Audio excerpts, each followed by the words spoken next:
안녕하세요. 머니시크릿입니다. 프랑스 파리. 세계에서 가장 유명한 미술관, 루브르 박물관. 하지만 이곳이 최근 세기의 절도 사건으로 다시 주목받고 있습니다. 왕실의 보석이 전시된 아폴론 갤러리에 형광 안전조끼를 입은 4명의 괴한이 침입해 단 7분 만에 1,473억 원 상당의 보석 8점을 훔쳐 달아난 사건. 프랑스 전역이 충격에 빠졌고, 이제 그 미스터리의 실체가 조금씩 드러나고 있습니다. 1. 완벽하게 계획된 7분의 범죄. 사건은 지난 19일 오전 발생했습니다. 루브르 박물관의 아폴론 갤러리.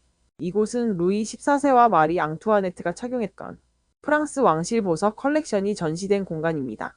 당시 형광조끼를 입은 2명이 갤러리 외벽 쪽으로 사다리차를 세워 접근했습니다. 감시 카메라가 없는 사각지대를 정확히 노렸죠. 그들은 2층 창문을 깨고 침입한 뒤 보석 8점을 훔쳐단 7분 만에 현장을 빠져나갔습니다. 그야말로 치밀하게 계산된 예술적 절도였습니다. 놀라운 건 그 짧은 시간 동안 알람 한 번 울리지 않았다는 점. 범인들은 보안 시스템의 허점을 완벽히 파악하고 있었습니다. 2. 범행 6일 만에 2명 검거. 그리고 사건 발생 6일 만인 25일 밤, 프랑스 경찰이 드디어 용의자 2명을 검거했습니다. 첫 번째 용의자는 샤르 드골 공항에서 붙잡혔습니다. 수사당국은 이 남성이 알제리로 도주하려 한다는 첩보를 입수하고 공항에 잠복해 있다가 체포했습니다. 두 번째 용의자는 파리 북쪽 외곽 센생드니 지역에서 검거됐습니다.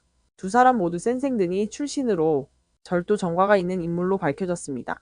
하지만 아직 나머지 2명은 행방이 묘연합니다. 프랑스 경찰은 조직적 범죄 가능성을 열어두고 배후 세력을 추적 중입니다. 3. 조직적 범죄 의심 보석은 어디로 갔나? 파리 검찰은 이번 사건이 단순 절도가 아닌 전문 범죄 조직의 지시 하에 이뤄진 계획적 범죄라고 보고 있습니다. 수사관들은 이들이 정확한 경로와 CCTV 사각지대를 알고 있었고 사다리차까지 동원했다는 점에서 내부 정보가 유출됐을 가능성도 있다고 분석했습니다. 현재 경찰은 이들이 국제범죄 조직과 연결돼 있을 가능성을 주목하고 있습니다. 실제로 최근 유럽 내에서는 박물관과 미술관을 노린 보석 절도 조직이 활개를 치고 있으며 도난품은 대부분 해외 암시장에서 거래됩니다. 문제는 이번에 도난당한 보석의 가치가 8,800만 유로, 한화로 약 1,473억 원에 달한다는 점입니다. 만약 이 보석들이 이미 분해돼 거래됐다면 회수는 거의 불가능합니다. 4. 루브르의 굴욕, 프랑스의 분노. 사건 직후 루브르 박물관은 이틀 연속 폐관했습니다. 보안 점검과 경찰 조사 때문이었죠. 정기 휴무일인 21일을 지나서야 22일 다시 문을 열었습니다. 하지만 프랑스 국민의 반응은 냉담했습니다.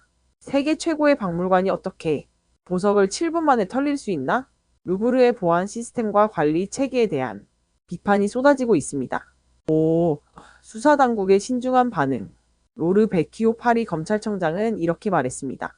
수사 진행 상황을 고려하지 않고 체포 정보를 유출한 관계자들이 있어 유감스럽다. 그는 현재 100여 명의 수사관이 투입돼 도난당한 보석의 행방을 추적 중이며 섣부른 정보 공개가 수사에 방해가 된다고 강조했습니다.